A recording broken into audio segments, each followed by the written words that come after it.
Tes satu kecil. Tes tes.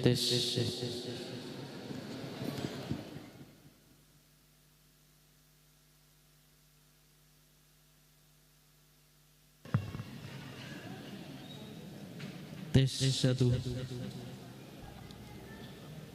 Tes.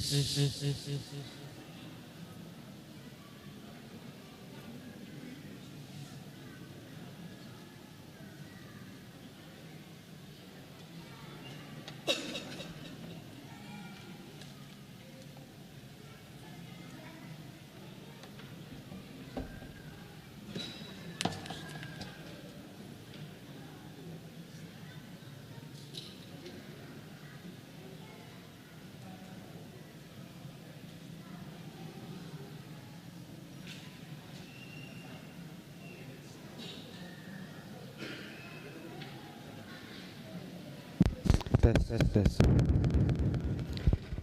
Bismillah. Assalamualaikum warahmatullahi wabarakatuh. Alhamdulillah. Wassalatu wassalamu ala Rasulillah sallallahu alaihi wasallam. Allahumma la sahla illa ma ja'altahu sahla wa anta taj'alul hazna idza syi'ta sahla. Rabbi ishrah li sadri wa yassir li amri wahlul 'uqdatam min lisani yafqahu qawli. Fa inna asdaqal hadis kitabullah wa khairal hadi hadi Muhammadin sallallahu alaihi wasallam wa sharral umuri muhdatsatuha wa kullu muhdatsatin bid'ah wa kullu bid'atin dhalalah wa kullu dhalalatin finnar. Amma ba'd. Ma'asyiral muslimin rahimani wa rahimakumullah. Segala puji bagi Allah atas nikmat Islam dan yang telah mencukupkan segala kenikmatan dengan Islam. Salawat serta salam semoga tercurahkan kepada junjungan kita Nabi besar Nabi Muhammad sallallahu alaihi wasallam, kepada keluarganya yang suci dan juga kepada para sahabat-sahabatnya. Amma ba'du.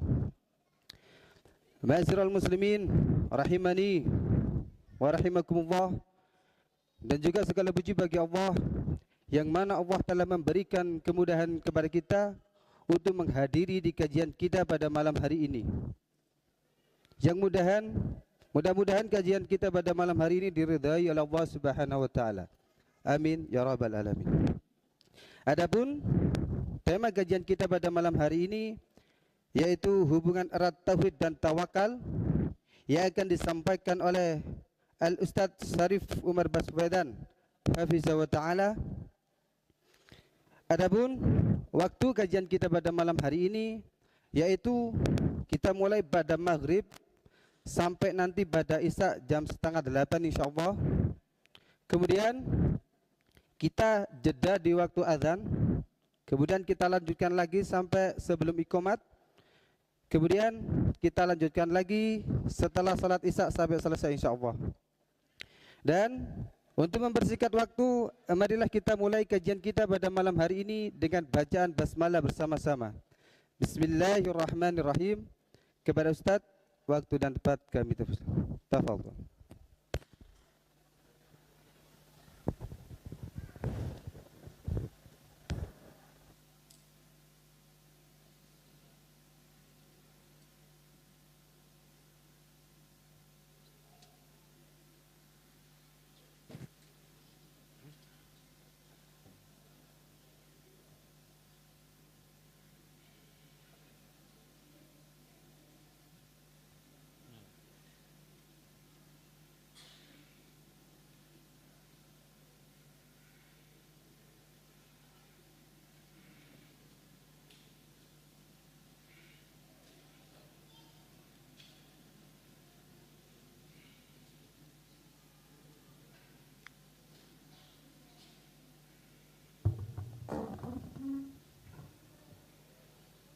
Bismillahirrahmanirrahim.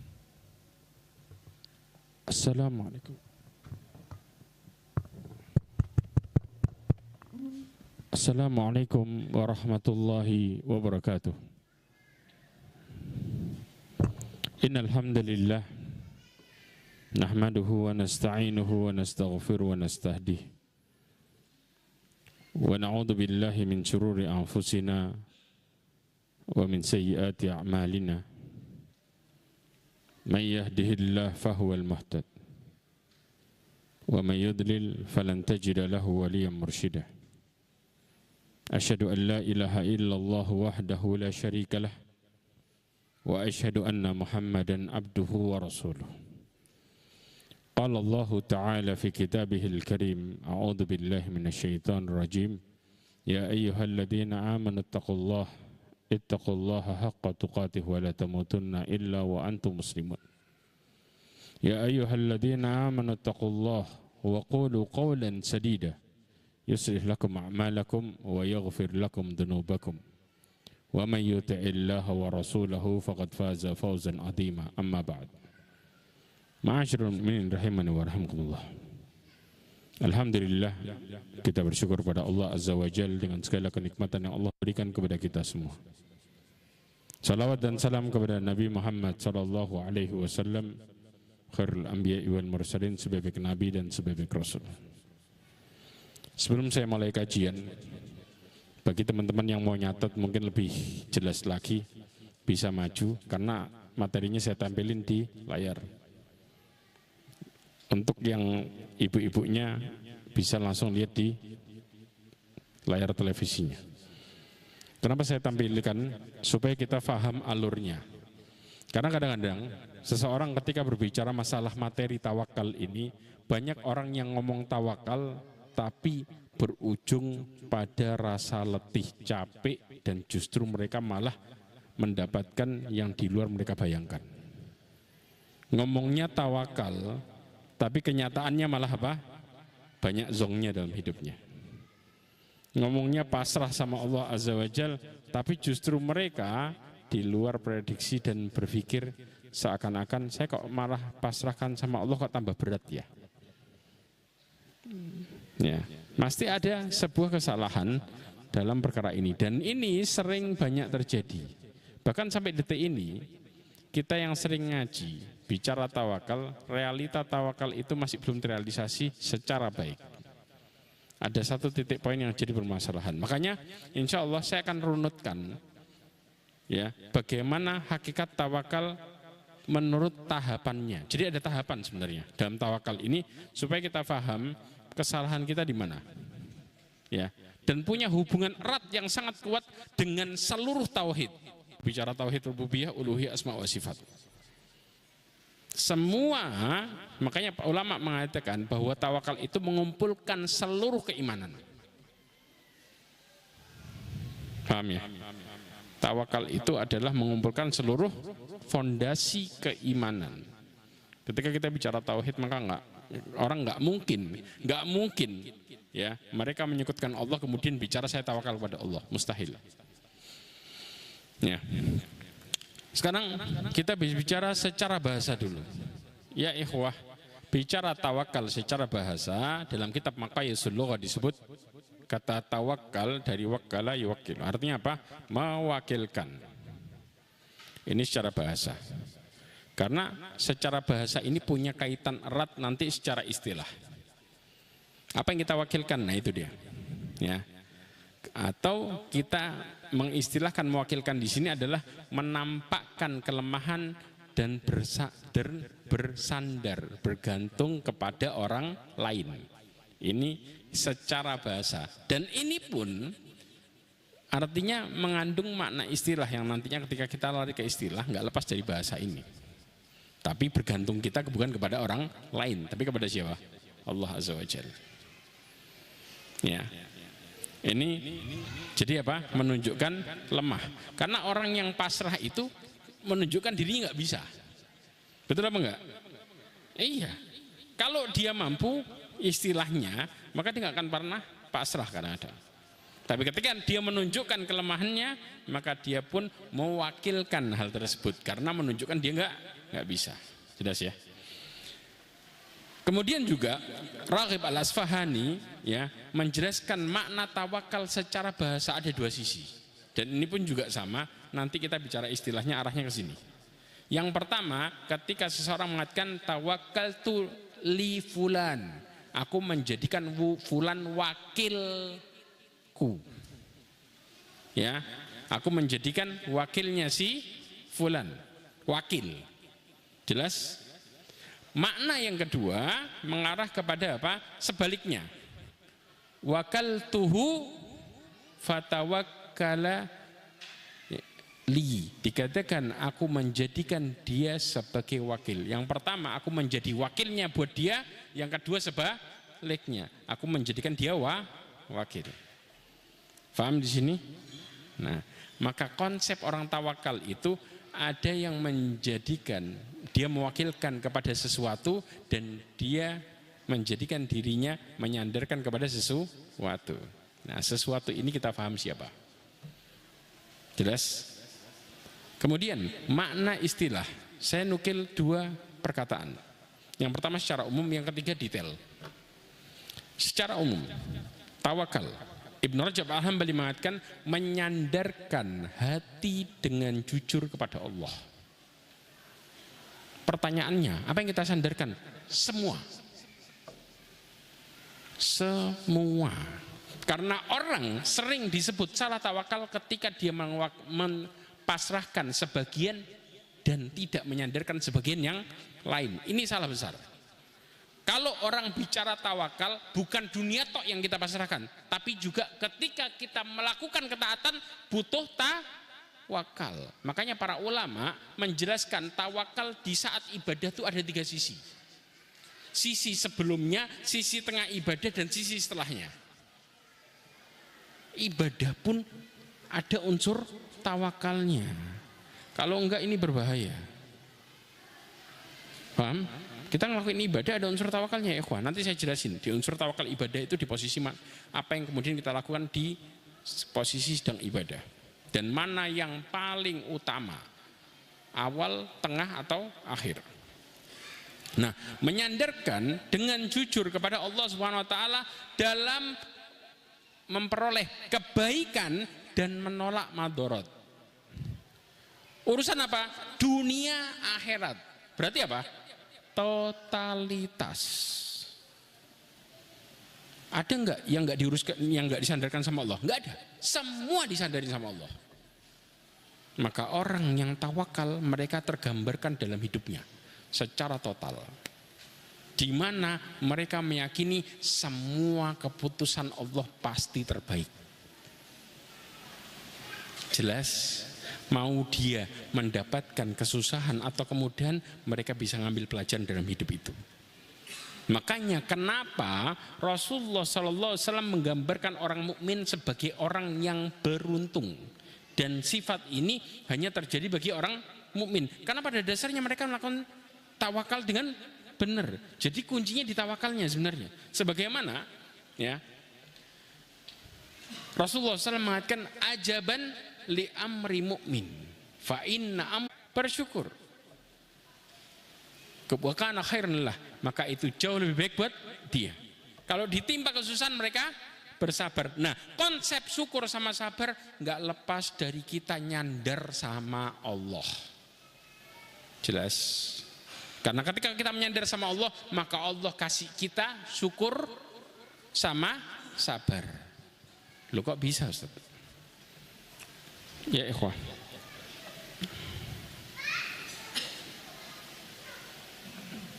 perhatikan, lihat konsep hidayah supaya antum paham di posisi ini. Ibnu Rajab Al-Hambali menjelaskan kunci pokok segala kebaikan adalah dengan meyakini bahwa apa yang terjadi semua yang Allah kehendaki pasti terjadi. Jelas di sini? Dan apa yang tidak dikehendaki oleh Allah tidak akan pernah terjadi. Berarti kalau kita bicara saya kepingin jadi orang baik, maka konsepnya kita lari kemana? Lari kemana? Kita berusaha untuk bersandar sama Allah di balik usaha. Kenapa? Karena termasuk kenikmatan yang Allah berikan di mana Allah memudahkan kita dalam melakukan amal saleh. Ini konsepnya. Jadi kalau Allah Subhanahu wa taala ya melihat kita baik, maka Allah mudahkan kita melakukan kebaikan. Jelas, maka kita disuruh apa? Bersyukur sebagaimana sifat orang mukmin yang tadi. Paham di sini? Kenapa? Karena orang mukmin bersandar sama Allah. Maka di balik amal solehnya Allah berikan mereka rasa syukur. Siapa yang ngasih? Allah Azza wa Jalla. Bukan diri kita. Paham sampai di sini? Sebaliknya, kalau kita melakukan keburukan semua gara-gara apa? Gara-gara apa? Gara-gara hukuman dan berpalingnya Allah dari kita. Semua maksiat yang kita lakukan semua adalah hukuman yang Allah kasih ke kita. Dan Allah menjauh dari kita. Jadi begitu Allah jauh sesaat saja langsung kita jadi orang buruk, gak pakai nunggu. Ini konsepnya. Berarti orang yang gak nyandar sama Allah berakhir baik atau buruk? Selesai. Antum mulai paham berarti sistem tawakal dari konsep ini. Paham sampai sini? Nah, hasilnya apa sekarang? Ya, perhatikan hasilnya. Hasilnya bahwa semua kebaikan orang yang mengenal Allah dan sifat-sifatnya, kata Imam Ibnu Qayyim Al-Jauzi, kelihatan enggak tulisannya? Ya. Asal semua kebaikan adalah taufik dari Allah kepada hambanya. Tahu taufik? Taufik itu hidayah perubahan. Kita bisa ngelakuin ibadah, kita bisa gampang istiqomah. Itu semua disebut dengan apa? Taufik. Cara Allah ngasih taufik gimana? Dengan cara Allah tidak menyandarkan urusan kebaikan ataupun keburukan kepada diri mereka sendiri. Jelas sekarang Allah buat kita bersandar sama Allah. Sedangkan ini konsep apa yang disebut dengan apa ini? Tawakal sahih. Jadi kalau Allah mau ngasih kita perubahan, Allah buat kita pasrah sama Allah setiap saat. Jelas? Tapi sebaliknya, begitu Allah mau nyesatin kita, gampang caranya. Dengan cara apa? Dibuat sebaliknya. Al-khidlan, yaitu kehinaan, keburukan, berpalingnya Allah dari hambanya dengan cara Allah membiarkan diri kita berusaha sendirian tanpa pertolongan. Nah, maka orang yang hilang tawakal berakhir dengan keburukan. Maka kenapa konsep tawakal ini sangat kita butuhkan setiap saat. Nanti baru kita bicara tawakal, nyambungnya ke doa dan yang lainnya. Jelas sini prakteknya. Dari sini kita tahu. Jadi sampai mana urusan kita sama Allah. Kenapa kita mulai maksiat? Kenapa kita gampang taat? Jawabannya cuma satu. Kapan kita nyandar, kapan kita jauh. Semua itu menjawab antara ketaatan dengan kemaksiatan. Makanya Rasulullah menyebut orang mukmin yang di mana Allah kasih mereka sifat syukur dan sabar, pada dasarnya mereka nyandar sama Allah Azza wa Jalla. Maka disebut dengan ajaib dan cuman orang mukmin aja. Kenapa dikaitkan dengan keimanan? Karena tawakal itu butuh tauhid, yang di mana 3 tauhid ini semua berjalan. Jadi satu rangkaian. Ya. Jelas ya? Oke. Kemudian ulama menjelaskan tawakal dalam perkara agama. Tawakal itu separuh agama. Dikatakan tawakal nisfuddin. Tawakal itu setengah dari agama. Lah setengahnya lagi apa? Setengahnya lagi adalah ibadah. Jadi separuhnya tawakal, separuhnya ibadah. Loh, kok bisa? Kita kalau bicara masalah dalilnya, antum akan ketemu dengan dalil ini begitu banyak. Banyak banget. Di antaranya, perhatikan Allah mengatakan dalam surat Al-Fatihah ayat 5, Allah mengatakan iyyaka na'budu wa iyyaka nasta'in. Al-isti'anah ini minta tolong sama Allah disebut dengan apa? Menyerahkan urusan sama Allah. Apa itu? Tawakal, prakteknya. Hanya kepadamu lah kami beribadah dan hanya kepadamu lah kami minta tolong, yaitu tawakal itu tadi. Kemudian juga Allah mengatakan dalam surat Hud ayat 88. Allah mengatakan alaihi tawakkaltu wa ilaihi unib. Allah mengatakan kepadanya aku bertawakal dan kepadanya aku kembali. Yang maksudkan apa? Yaitu beribadah kepada Allah Subhanahu wa taala. Kemudian juga Allah mengatakan fa'buduhu wa tawakkal alaih. Surat Hud ayat 123. Disebutkan beribadahlah, sembahlah Allah dan bertawakal kepadanya. Paham konsep ini? Ya. Banyak lagi ayat yang lain di mana Allah Subhanahu wa taala ya menetapkan tawakal dengan ibadah. Juga di surat Asy-Syu'ara ayat 217 sampai 220 Allah menjelaskan wa tawakkal 'alal azizir rahim. Ya, alladzi yaraka hina takum wa taqallubaka fis sajidin. Allah mengatakan semuanya, di mana bertawakal kepada Allah yang melihat engkau ketika berdiri, yaitu salat. Apa yang dimaksud? Ibadah bukan di sini. Ibadah. Dan Allah SWT mengatakan tawakal kemudian ibadah, atau ibadah kemudian tawakal. Maka ini menunjukkan para ulama mengatakan bahwa agama ini separuhnya tawakal, separuhnya ibadah. Itu konsepnya. Ya, makanya kenapa penting banget tentang perkara ini. Dan tawakal itu sendiri termasuk ibadah. Makanya yang pertama, ibadah tidak boleh dilakukan kecuali hanya kepada Allah Azza wa Jalla. Di mana Allah mengatakan wa qadha rabbuka alla ta'budu illa iyyah. Ini disebut dengan tauhid apa? Uluhiyah. Yang di mana kita beribadah hanya kepada Allah Subhanahu wa taala. Paham sampai di sini? Nah,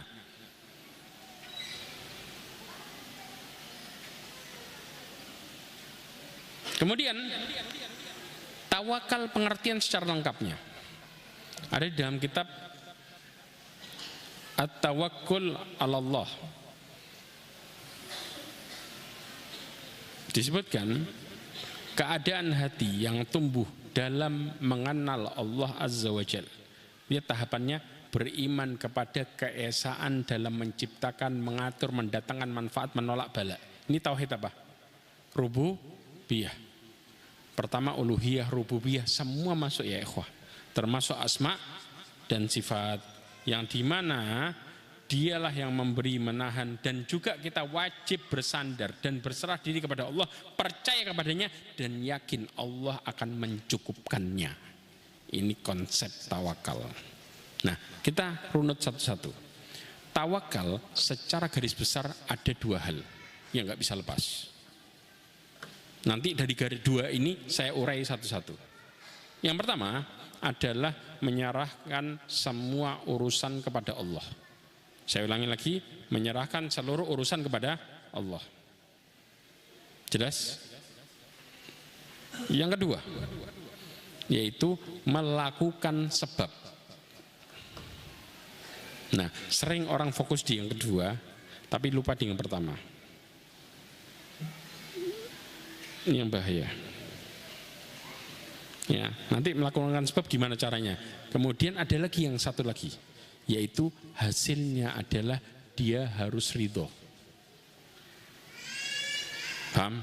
Kalau dia nggak ridho, maka tidak disebut tawakal. Pertama, menyerahkan urusan kepada Allah Subhanahu wa taala. Al-Imam Ibnu Qayyim Al-Jauzi menjelaskan dalam kitabnya Madarijus Salikin, kalau antum mau tawakal sama Allah, langkah yang paling pertama adalah mengenal Allah dulu dan sifat-sifatnya. Makanya disebut dengan apa? Asma wa sifat. Antum harus kenal sama Allah dulu. Orang semakin kenal sama Allah, semakin akan kuat tawakalnya. Pertanyaannya, kenapa kita harus belajar nama-nama Allah? Ada yang tahu? Kasih saya satu alasan aja.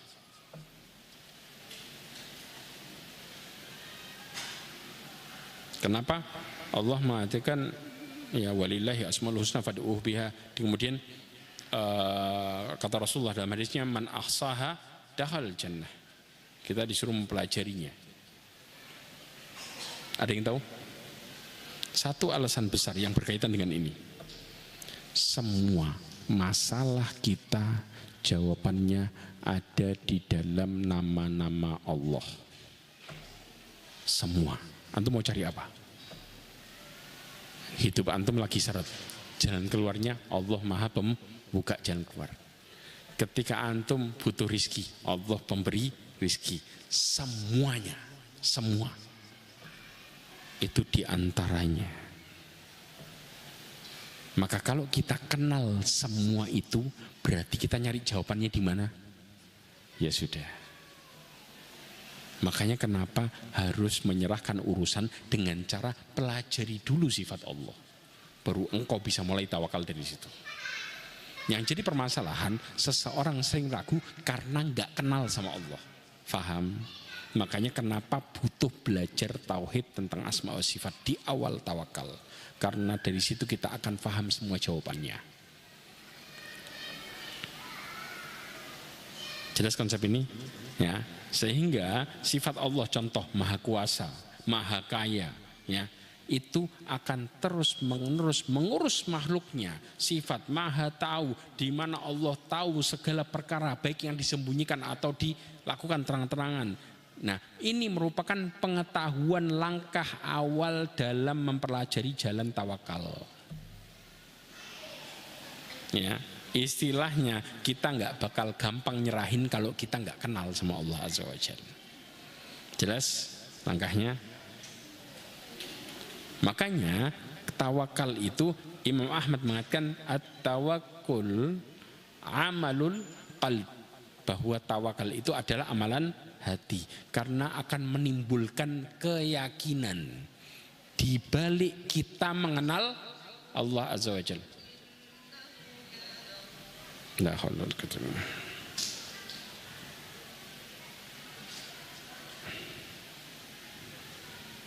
Paham di sini? Ya. Oke.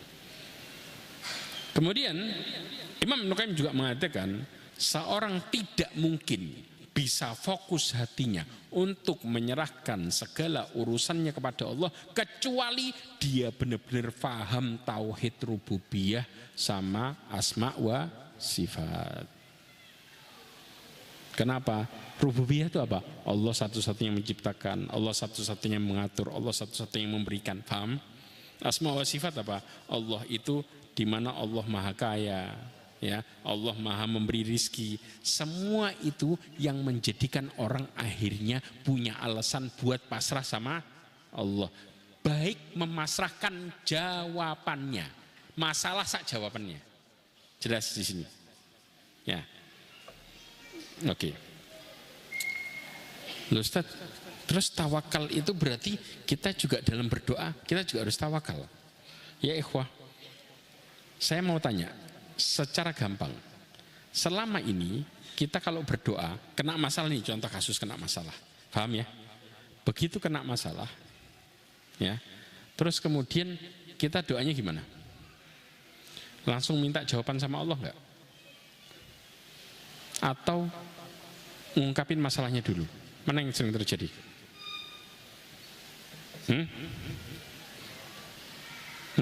Minta jawaban. Masya Allah, barakallahu fikum. Benar apa salah ini? Benar apa salah? Benar ya, Masya Allah. Jazakallah khair. Ini enggak seutuhnya benar. Perhatikan baik-baik ayat ini. An-Naml 62. Antum sering paham ini kan? Allah katakan amma yujibul mutarra idza da'ahu wa yaksifus su. Siapa yang memperkenankan doa yang dalam kondisi kesulitan apabila dia berdoa dan menghilangkan kesusahannya. Ayat ini para ulama berbicara ketika seseorang ya dalam kondisi kena musibah doanya mustajab. Nah, tapi konsep kita dalam berdoa itu yang jadi masalah. Sering seseorang berdoa langsung minta jawaban, betul apa enggak? Ya Allah tolong saya, ya Allah kasih saya. Enggak sepenuhnya ini benar. Kenapa? Syekh Abdurrahman Ibn Nasir As-Sa'di ngasih jawabannya. Ya disebutkan istihbabud du'a bitabyini hal wasyarhiha. Disunnahkan berdoa menjelaskan kondisi kesulitan. Kita lagi kena masalah, silahkan curhat masalahnya dulu, baru ngomong jawabannya. Sering orang kemudian ngomong, loh kan Allah Maha Tahu Ustaz. Betul apa enggak? Iya. Tahu jawabannya apa? Iya, Allah Maha Tahu, tapi Allah kepingin tahu sikap kita di balik pas kita curhat. Apa sikapnya yang Allah Subhanahu wa taala cintai di saat kita lagi ngomongin masalah? Maka dikatakan, "Laukanallahu aliman laha li'annahu ta'ala yuhibbut tadarru." Kenapa? Karena Allah senang hamba yang merendahkan dirinya pas curhat. Di situ kita akan benar-benar serius tawakalnya. Kenapa ya Allah? Saya kena ini, saya kena ini.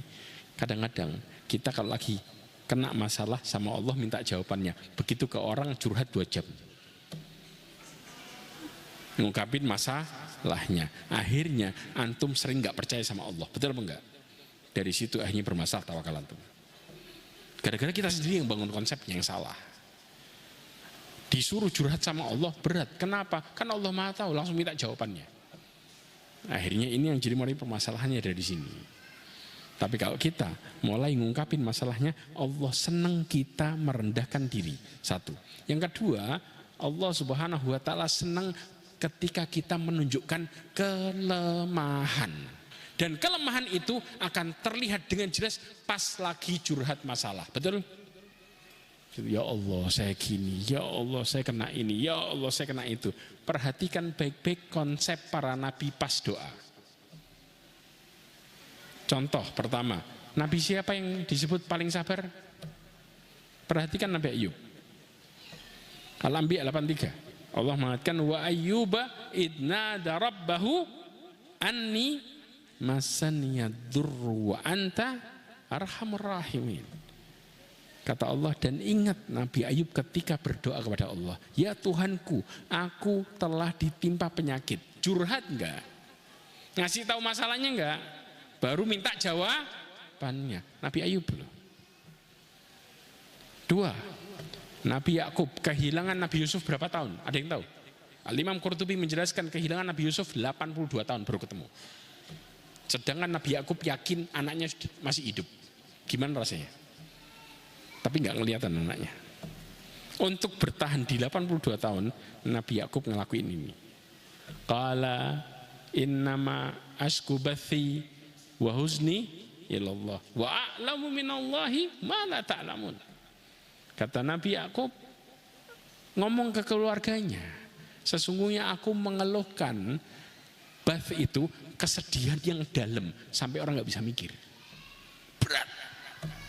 Dan juga kesedihan yang ringan di sisi orang masih bisa mikir lah, yang disebut dengan huzn.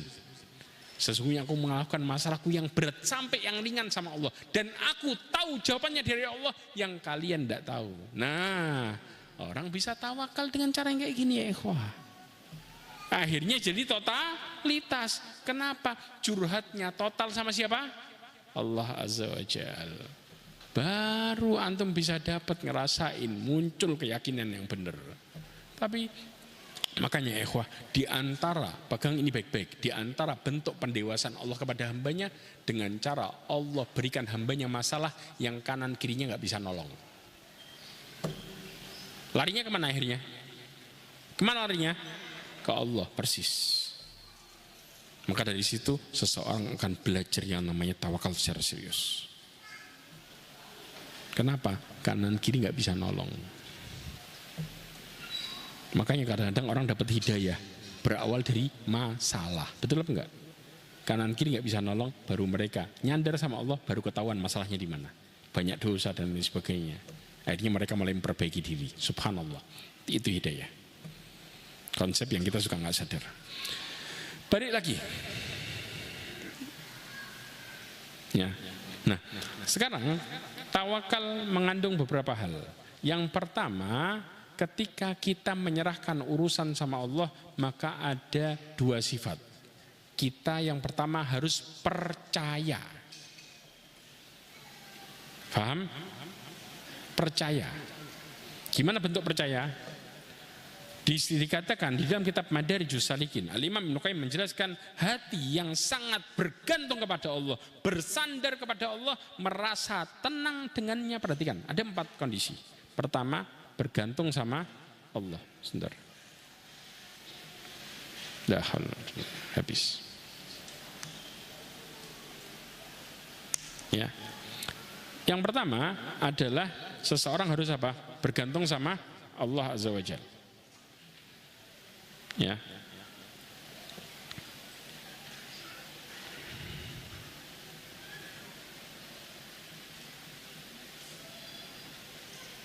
Kemudian yang kedua adalah bersandar kepada Allah. Jadi bergantung dulu, kemudian baru bersandar. Sudah? Yang ketiga, merasa tenang dengannya. Jelas? Dan yang keempat, percaya dengan Allah mengatur urusan kita. Apa? Yang pertama apa? Bergantung kepada Allah. Kedua, bersandar. Ketiga, tenang dengan tawakal tersebut. Yang keempat, percaya Allah yang maha mengatur. Ini konsep tauhid bukan? Di dalamnya semuanya. Semua adalah tauhid yang menjadikan Allah satu-satunya. Jelas? Nah, seperti apa?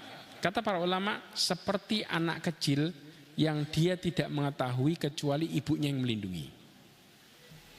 Anak kecil kalau sudah disuruh sama ibunya, tahu begitu kena masalah larinya kemana? Anak kecil. Minta tolongnya sama siapa? Ibu. Ibunya nyuruh sesuatu, nurut enggak? Nurut. Artinya yang dia tahu, yang cuman melindungi dia cuman siapa? Ibunya. Sama, ketika kita yakin yang melindungi kita cuman Allah toh. Apa-apa baliknya ke Allah. Sama, anak kecil nangis, buang air, mau minta susu, cuman kemana? Ibunya. Ini yang dimaksud konsep tawakal ya ikhwah. Konsepnya di sini. Belajarlah dari anak kecil. Engkau akan tahu gimana konsep tawakal yang benar. Ya, anak kecil nggak ada kemudian ada ceritanya anak kecil buat keputusan sendiri. Tidak ada. Keputusan semua kemana? Ibu. Semua buang air, ibu ini, ibu. Artinya mengarahkan seluruh keputusannya di balik usahanya kepada Allah Azza wa Jalla. Paham? Oke.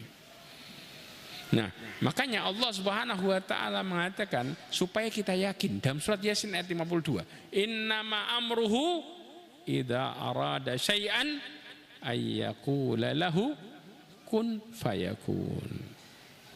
Di sini Allah mengajarkan kepada kita semua ini, maka yakinlah segala urusan itu Allah Maha Mampu. Berarti kalau kita bersandar kepada yang Maha Mampu dan Maha Kaya, maka kita nggak akan pernah tenggelam dan nggak akan pernah susah. Jelas. Sa'id Ibn Jubair mengatakan dalam kitabnya Al-Jami' Ulum wal Hikam yang ditulis oleh Ibn Rajab Al-Hambali, dikatakan wa tawakkulu jima'ul iman, yang tadi saya ngomongin, bahwa tawakal itu merupakan pengumpul keimanan semua. Paham? Jadi ngumpulin semua. Kita mau bicara tauhid apapun ada di tawakal. Kita berbicara bagaimana kita taat sama Allah, bagaimana kita menjauhi larangannya, semua muncul di tawakal. Ya. Nah, Ibnu Rajab Al-Hambali menukil perkataan Imam Hasan Al-Basri, dikatakan innat tawakkulal abdi ala rabbih ayya'lama annallaha huwa thiqatuhu. Dikatakan sesungguhnya tawakal seorang hamba, dia tahu, sadar, yakin bahwa tempat dia bertumpu dan percaya cuma sama siapa? Allah. Nyandar dan percaya cuma sama Allah. Jelas? Yang kedua, dalam kita memasrahkan urusan, yang tadi percaya, yakin. Yang kedua adalah berbaik sangka. Nah, ini harus penting nih. Antum kalau kemudian muncul suudzon nggak bakal disebut tawakal. Berbaik sangka terhadap seluruh keputusan, semua. Ya.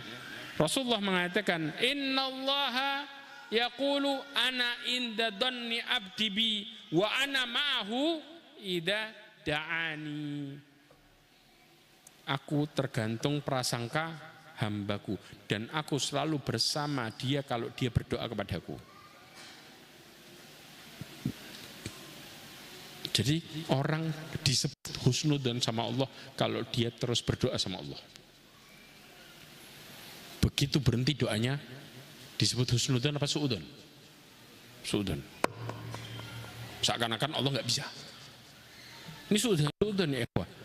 Bisa nggak orang tawakal kalau sudah suudzon? Nggak mungkin. Ujung-ujungnya usaha sendiri. Karena nggak percaya sama Allah azza wa jalla. Nggak bakal dia nyerahin urusannya sama Allah. Makanya ya ikhwah, lemah dan tidaknya kita di hadapan Allah kelihatan dari doa kita. Perhatikan baik-baik. Nabi SAW menjelaskan permasalahan ini.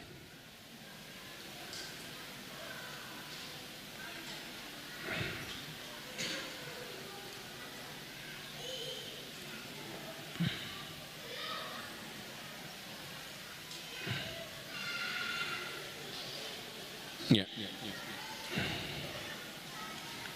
Coba perhatikan hadis ini. Manusia terlemah di hadapan Allah. Kata Nabi SAW dalam hadis riwayat Imam Bukhari, dalam Adab Mufrad Imam Tabrani, ya, juga Imam Baihaqi dalam kitabnya Syu'abul Iman sebutkan ajazan nasi man ajaza fid doa. Manusia yang paling lemah di hadapan siapa? Allah yang tidak mampu berdoa. Begitu orang lupa berdoa atau enggak bisa, maka Allah anggap mereka lemah. Karena ketika Allah tutup pintu hidayah, Allah tutup pintu doanya. Tipe orang itu enggak berdoa sama Allah. Ya. Kemudian apa? Kenapa? Kemudian dikatakan wa abkhalun nasi man bakhila bis salam.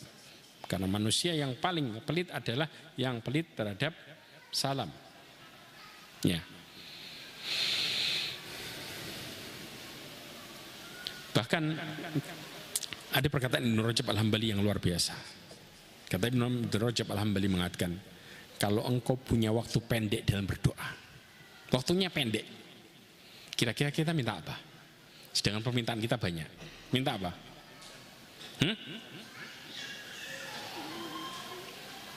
Pegang ini baik-baik.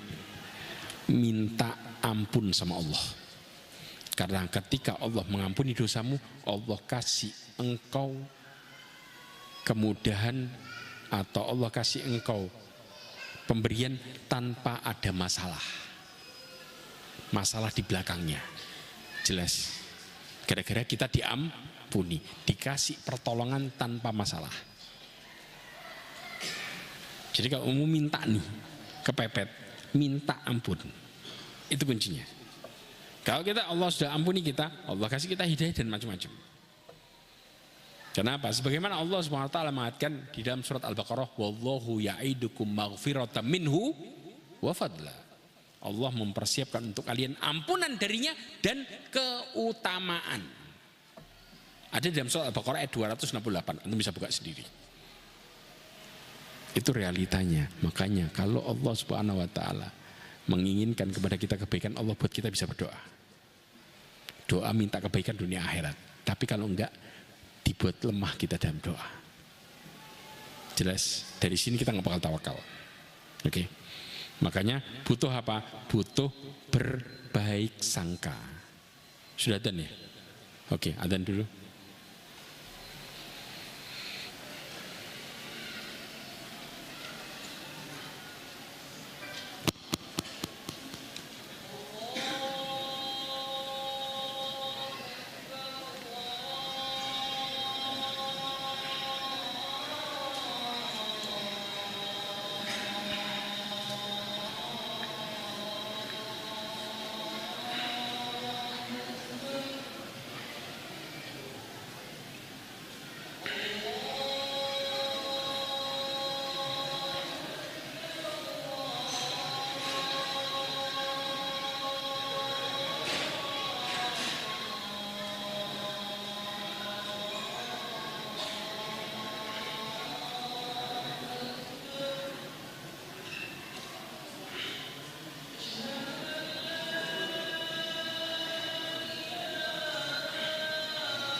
Allah Akbar, Allah Akbar.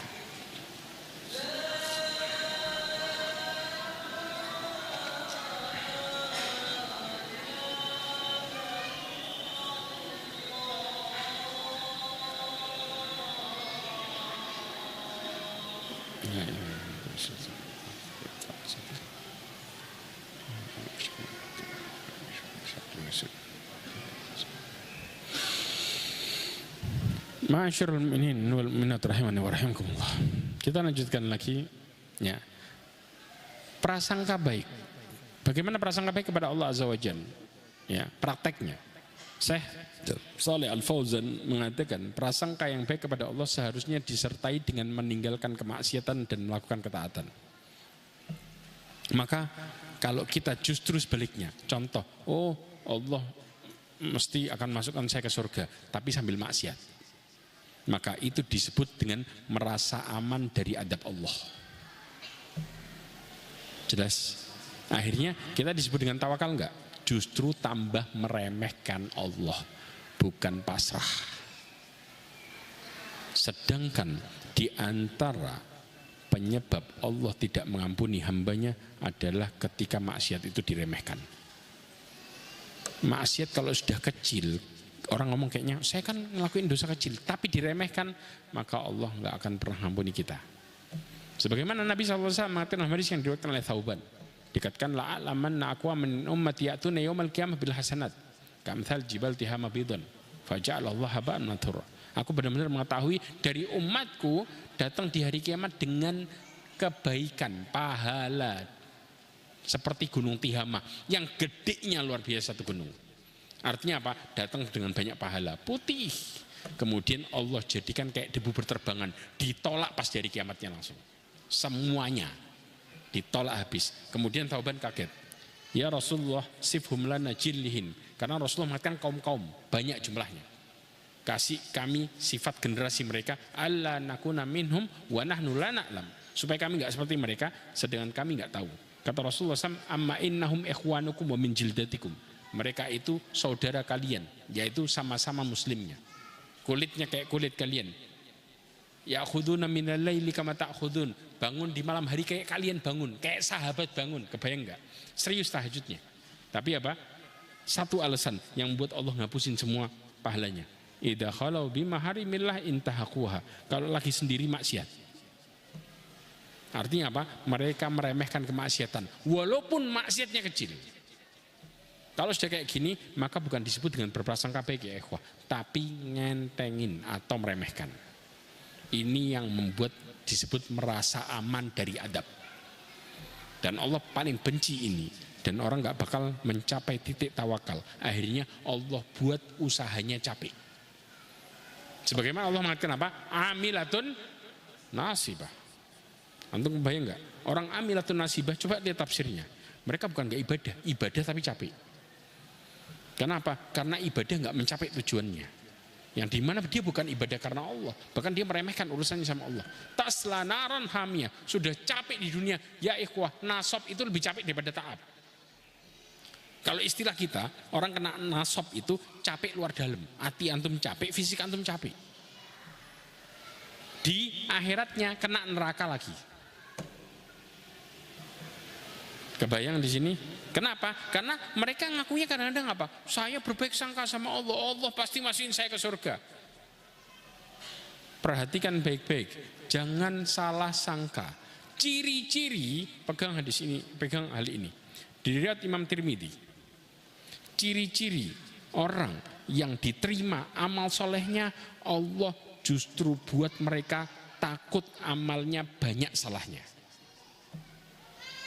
Jelas. Kalau orang berpikir saya banyak pahalanya, maka itu ketipu. Kenapa orang susah ibadah? Karena ngerasa banyak pahalanya. Di antaranya justru sebaliknya, orang ketika Allah terima amal solehnya, Allah buat mereka takut karena ngerasa banyak dosanya dan banyak kurang dalam melakukan amal soleh, alias banyak salah dalam amal solehnya. Sebagaimana Rasulullah mengatakan, nih, orang-orang yang bersegera melakukan kebaikan, mereka adalah orang-orang yang berpuasa. Ulaika alladziina yasumun wa yusholluna wa yatasaddaqun. Perhatikan di sini. Saya gedein. Ya. Kemudian apa? Wa hum yakhafuna alla yuqbala minhum. Mereka takut amal salehnya enggak diterima. Kalau sudah takut amal saleh enggak diterima, apa konsekuensinya? Mereka lah yang berlomba-lomba melakukan kebaikan. Paling tidak mereka berharap ada yang diterima aja. Itu justru ciri-ciri orang yang diterima amal salehnya. Makanya mereka bersandar sama Allah di tengah melakukan amal saleh, berharap ada yang diterima, tapi ngerasa banyak kurangnya. Itu yang membuat motivasi mereka terus beramal. Begitu kita mikir pahala saya banyak, langsung malesan tuh. Jelas, karena setan jebak kita di situ. Akhirnya mulai lupa pasrah, karena ngerasa apa? Bakal jadi ahli surga.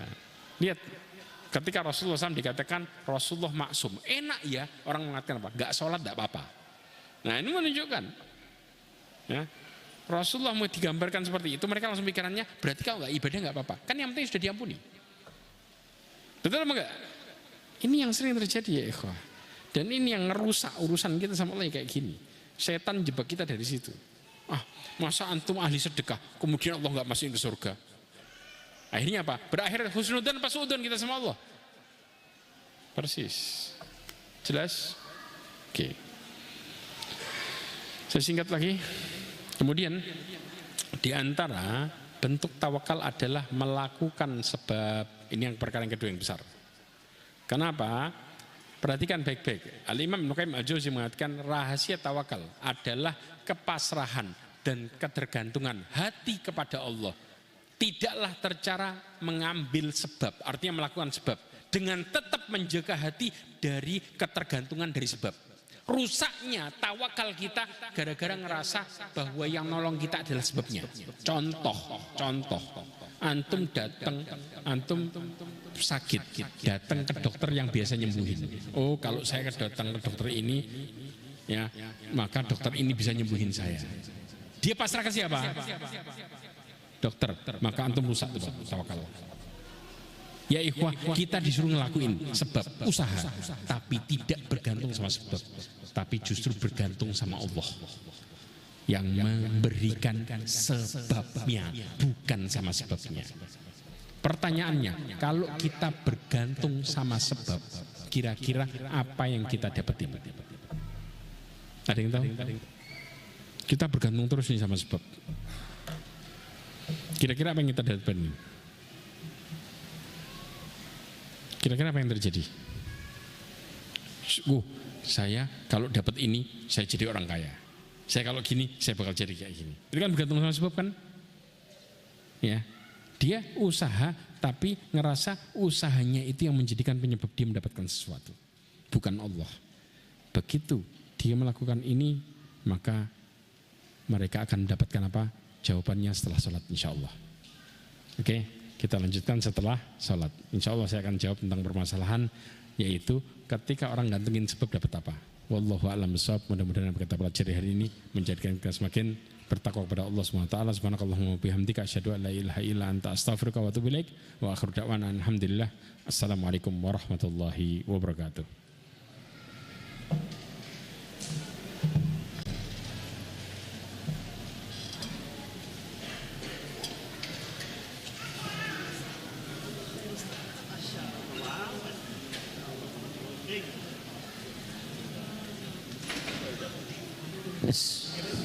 Tes.